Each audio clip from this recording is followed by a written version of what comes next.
Hello friend, in this lecture we will see the last bit of our first chapter, that is limitation of first law. Okay, so until now we have finished all the theories and numericals on the first law of thermodynamics. That is, we have seen steady flow energy equation, application of steady flow energy equation to various devices and numerical on steady flow energy equation. ये हमने आज तक cover किया है. आज हम देखेंगे limitation of first law of thermodynamics. Okay, तो हम इसमें क्या अब आज बोलने वाले हैं कि फर्स्ट ऑफ ऑल आपको तो मालूम ही चाहिए what is first law of thermodynamics. आप सबको मालूम है और उसके क्या क्या लिमिटेशन है मैं आज आपको एक्सप्लेन करूँगा. So what is first law of thermodynamics? you know there are number of statement of first law of thermodynamics. Okay, तो कुछ बोलता हूँ मैं, जैसे कि energy can neither be destroyed nor created, it can just be transform from one form to another form. जैसे कि energy को हम क्रिएट भी नहीं कर सकते और डिस्ट्रॉय भी नहीं कर सकते, उसको सिर्फ एक फॉर्म से दूसरे फॉर्म में हम ट्रांसफ़र कर सकते. तो this is general law of energy conservation. हम बात कर रहे हैं थर्मोडायनामिक्स के पहले लॉ की. जैसे कि आपको मालूम है thermodynamics is nothing but the study of conversion of heat and work. Heat और वर्क के बीच का जो कन्वर्जन है, इसकी स्टडी मतलब थर्मोडायनामिक्स. तो हम सिर्फ दो ही टाइप के एनर्जी कंसिडर करेंगे, heat energy and work energy. Okay, so by using that we can say that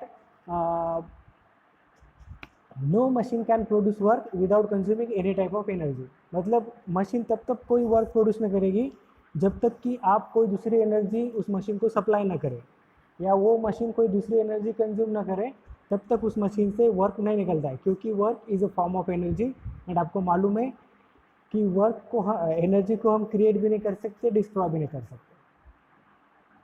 okay, so this is a popular statement of first law, that is it is impossible to construct a machine which convert or which supplies work done continuously without consuming any type of energy.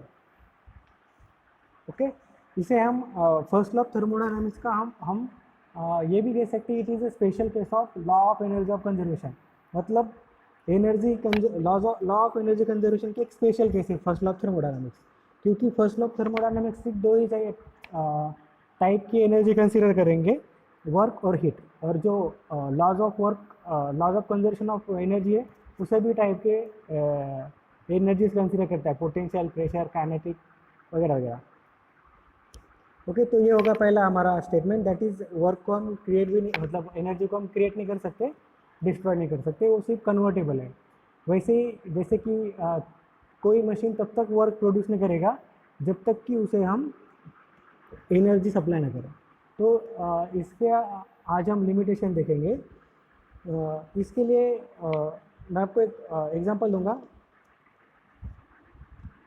समझो हमारे पास एक cup of T है, hot एक cup में चाय रखी हुई है टेबल पे. तो अब उस चाय के साथ क्या क्या हो सकता है? दो चीज़ें. जो टी है, मतलब जो चाय है, वो अपनी हीट सराउंडिंग को रिजेक्ट कर सकता है और खुद कूल हो सकता है. क्लियर? जो हॉट टी है, it can reject its heat to the surrounding and become cool. जितनी हीट वो चाय रिजेक्ट करेगा उतनी हीट सराउंडिंग गेन करेगा. ओके, इसमें फर्स्ट लॉ का कुछ भी वायोलेशन नहीं है. It is according to first law correct है कि हीट एनर्जी दूसरे मतलब चाय से सराउंडिंग को ट्रांसफ़र हो रही है, इसमें एनर्जी का कुछ भी लॉस नहीं हो रहा है. Okay, so according to first law of thermodynamics it is correct. लेकिन अब उसका उल्टा भी हो सकता है. अब उल्टा क्या हो सकता है? जो भी हमने हॉट ऑफ कप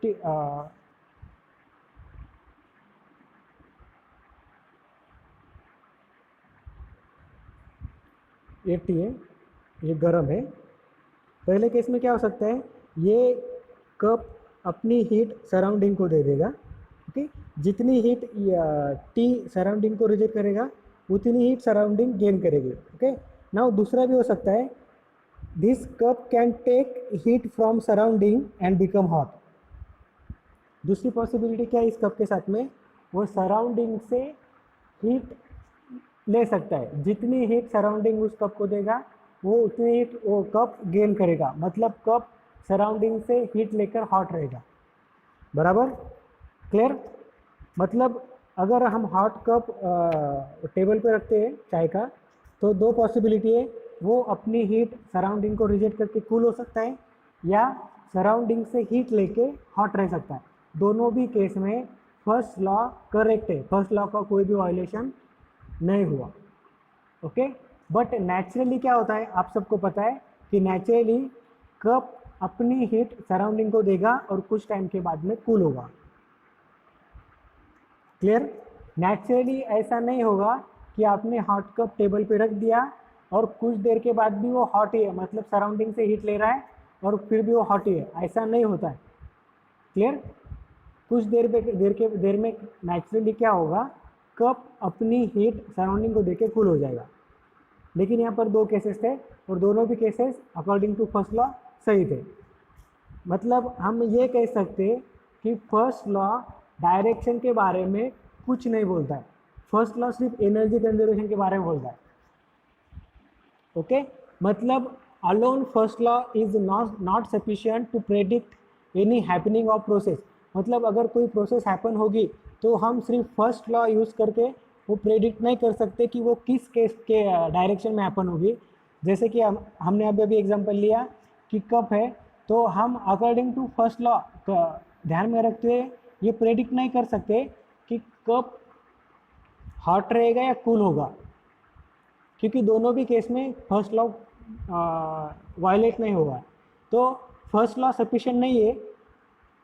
यहाँ पर दो पॉसिबिलिटी है, लेकिन एक ही होती है, दूसरी होती नहीं है। तो दूसरी क्यों नहीं होती है, इसका ये this is nothing but the limitation of first law.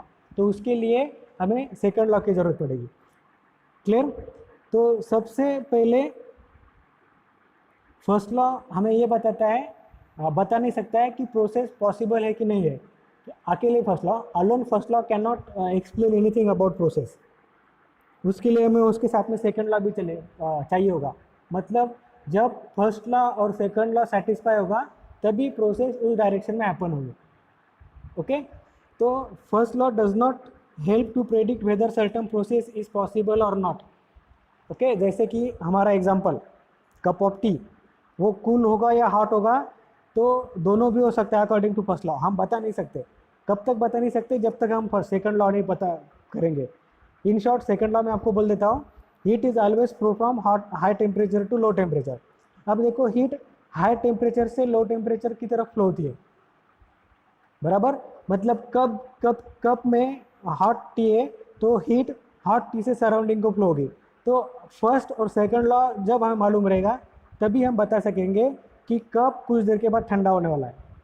बराबर, without second law first law alone can not explain anything about possibility of happening of process. Okay, दूसरी चीज़, the first law does not give information about direction. जैसे कि मैंने अभी बताया कि first law direction के बारे में कुछ भी नहीं कहता है कि कौन से डायरेक्शन में एनर्जी फ्लो होगी। क्लियर? अब हॉट कप ऑफ टी है तो उसमें से हीट सराउंडिंग की तरफ फ्लो होगी, ये फर्स्ट लॉ नहीं बताता। फर्स्ट लॉ दोनों केस बताता है कि सराउंडिंग से भी हीट कप की तरफ फ्लो होगी या कप से भी हीट फ्लो सराउंडिंग की तरफ फ्लो होगी। उसके हिसाब से दोनों भी चीज़ें बराबर है, लेकिन बराबर एक ही है कि हीट कप से सराउंडिंग की तरफ फ्लो होगी, वो फर्स्ट लॉ हमें नहीं बताएगा। Okay, first law is unable to explain about the direction of flow of energy. तो फर्स्ट लॉ हमें किस डायरेक्शन में एनर्जी फ्लो होगा वो बताता भी नहीं। Okay, for example, it puts no restriction on direction of flow of heat, whether heat can flow from cold body to hot body और वाइस वर्सा। मतलब हीट हॉट बॉडी से cold body flow होगी या cold body से hot body flow होगी, ये first law अकेले नहीं बताता है। This is the limitation of first law. अब तीसरा है, it does not provide and specify sufficient condition for process to take place. जैसे कि हमें मालूम है कि जो हीट है, जो वर्क है, वो पूरा का पूरा हीट में कन्वर्ट हो सकता है। जो वर्क है वो पूरा का पूरा हीट में कन्वर्ट हो सकता है। इसका मैं एग्जांपल देना चाहूँगा। हमारा वाटर हीटर रहता है, बकेट में जो हम हीटर डालते हैं पानी गर्म करने के लिए, तो जितनी भी इलेक्ट्रिक वर्क हम सप्लाई करेंगे वो पूरा का पूरा ऑलमोस्ट 100% हीट में कन्वर्ट होता है। तो उसकी वजह से क्या होगा, वो वाटर गर्म होगा, मतलब जितना किलो जूल वर्क हमने उस वाटर को सप्लाई किया उतना हीट वो वाटर होगा। मतलब वर्क कंप्लीटली कन्वर्ट होता है क्यू में, ओके। लेकिन क्यू कंप्लीटली कन्वर्ट नहीं होता है वर्क में। थर्मल पावर प्लांट में हम क्या करते हैं, बॉयलर को हीट सप्लाई करते हैं, उससे हमें टरबाइन में वर्क मिलता है, बराबर। जितना हीट हम बॉयलर में सप्लाई करेंगे उतना वर्क डन टरबाइन में नहीं मिलता है। थर्मल पावर प्लांट की इफिशियंसी 40% है, मतलब अगर हमने 100 किलो जूल हीट सप्लाई की तो हमें सिर्फ 40 किलो जूल वर्क मिलेगा। मतलब पूरा का पूरा हीट वर्क में कन्वर्ट कभी भी नहीं होता है। आप आईसी इंजन का एग्जांपल देख लो। हम जितना पेट्रोल गाड़ी को देते हैं और उससे जितनी हीट प्रोड्यूस होती है उतना वर्क प्रोड्यूस नहीं होता, उससे कम वर्क प्रोड्यूस होता है। आईसी इंजन की इफिशियंसी ऑलमोस्ट 60% रहती है, मतलब सिर्फ 60% जो हीट हमने सप्लाई की है वर्क में कन्वर्ट होती है, ओके। सो मैंने अभी दो चीज़ें कहा कि वर्क टोटली हीट में कन्वर्ट होता है, लेकिन हीट टोटली वर्क में कन्वर्ट नहीं होता है, ओके। और ये भी हमें फर्स्ट लॉ नहीं बताता।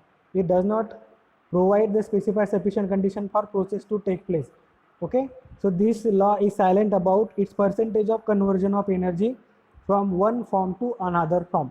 मतलब एक फॉर्म से दूसरे फॉर्म में कितना परसेंट एनर्जी का कन्वर्ट होगा, ये फर्स्ट लॉ नहीं बताता है, ये भी हमें सेकंड लॉ ही बताएगा, बराबर। मतलब वर्क पूरा हीट में कन्वर्ट हो रहा है, लेकिन हीट पूरा वर्क में कन्वर्ट नहीं हो रहा है, तो ये फर्स्ट लॉ हमें नहीं बताएगा। So this is also a third limitation of first law of thermodynamics. इसमें लिखा है work can be converted into equivalent amount of work heat, but heat can not be converted into equivalent amount of work. मतलब जितना work दिया उतना heat मिलती है, लेकिन जितना हीट दिया उतना वर्क नहीं मिलता। Clear? So these are the three main limitation of first law. First law हमें डायरेक्शन के बारे में नहीं बताता है, हमें एनर्जी एक फॉर्म से दूसरे फॉर्म में कितने परसेंट में कन्वर्ट होगी ये भी नहीं बताता है, और तीसरा कि प्रोसेस पॉसिबल है क्या नहीं है वो भी हमें नहीं बताता है। मतलब एक चीज़ ध्यान में रखो, किसी प्रोसेस को अगर हैपन होना है तो उसे फर्स्ट लॉ और सेकंड लॉ दोनों को फुलफिल करना होगा, मतलब दोनों को ओबे करना होगा। जब प्रोसेस फर्स्ट लॉ और सेकंड लॉ दोनों को ओबे करेगी तभी वो उस डायरेक्शन में फ्लो होगी। क्लियर? इसका एग्जांपल मैंने आपको बताया कि फर्स्ट लॉ क्या है कि एनर्जी एक फॉर्म से दूसरे फॉर्म में कन्वर्ट होती है, और सेकंड लॉ क्या है कि हीट हाई टेम्परेचर से लो टेम्परेचर की तरफ फ्लो होती है। इसीलिए जो कप में रखा हुआ टी है कूल हो गया, क्यों? क्योंकि हीट हॉट टी से कोल्ड एटमॉस्फेयर की तरफ चला गया, ओके। और पूरा का पूरा हीट सराउंडिंग को चला गया, तो वो दोनों लॉ ओबे हो गए, फुलफिल हो गए, तभी वो उसी डायरेक्शन में प्रोसेस हैपन हो गई। उल्टे डायरेक्शन में वो प्रोसेस हैपन नहीं हुई, क्योंकि उल्टे डायरेक्शन में वो सेकंड लॉ को वायलेट करती है। उल्टे डायरेक्शन मतलब सराउंडिंग से हीट लेके गर्म रहना, ओके। दो these are the limitation of first law. ये एग्जाम में आता है कि explain limitation of first law, तो आप अलग अलग एग्जाम्पल देके इसको प्रूव कर सकते हैं। अब नेक्स्ट हमारा एक छोटा सा बीट है PMM1। PMM1 का मतलब है